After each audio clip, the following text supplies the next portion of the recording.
Manipuri News Reader की channel की video अमदा थकसगे ngasi ayuk angan ma phone si phone February tang manga da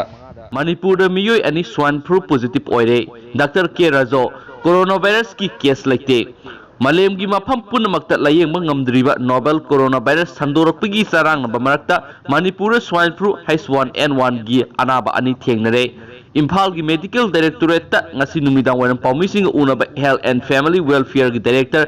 K Rajo na pawmising haki H1N1 positive oiraba anaba ani adu Imphal East district ki manung dagine miyamna mipaiba tawdana seksina lainaba directorate of health service ki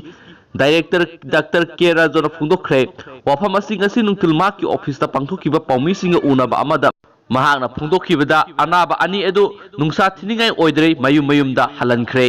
Swine flu haiba makal gi anaba si matam amada miyamna kinaba laina oirambadu haujikti masibu laksinaba hidak lanthak marang kaina leire maramaduna swine flu laisat lakle haiduna miyamna thoina mipainingai leite haina sumakna makhata khi Dr. Rajo na haki China dagi halakpa yauna miyoi taruk laihau kaya horakpadagi coronavirus oiramba yai haina singnaduna lainga ki hospital amada layeng nanaba pukhalaki bakoi buning thina quarantine tawduna thamlaba singduna sample sing adu Pune da leba National Institute of Biology test tawnana ba thakki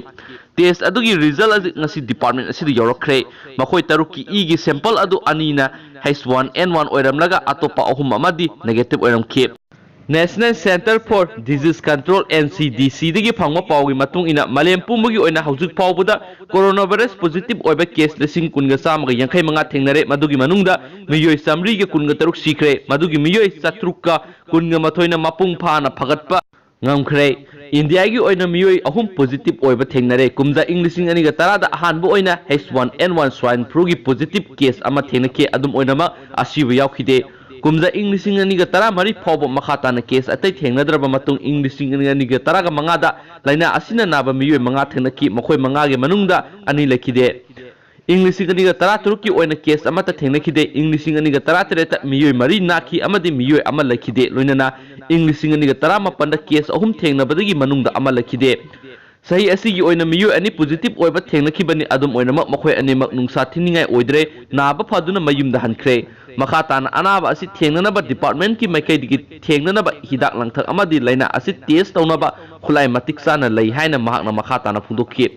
loinana miyamna laina asi digi lapthok tu natijang kaijang dana lainanaba saba thakpa tawduningeda khusa sapon sisina duna sengna hamba haira mana masing amadi sanga ningthina samthokpa amadi sem sabago loinana munna thongduna saba sathok khutokpada mask uppa miyam tinma mafamda loktin sitpa tawdaba anaba asigi singnaba leirabadi khudakta hospital satuna layeng bana singba tawbinaba mana appeal tawkhi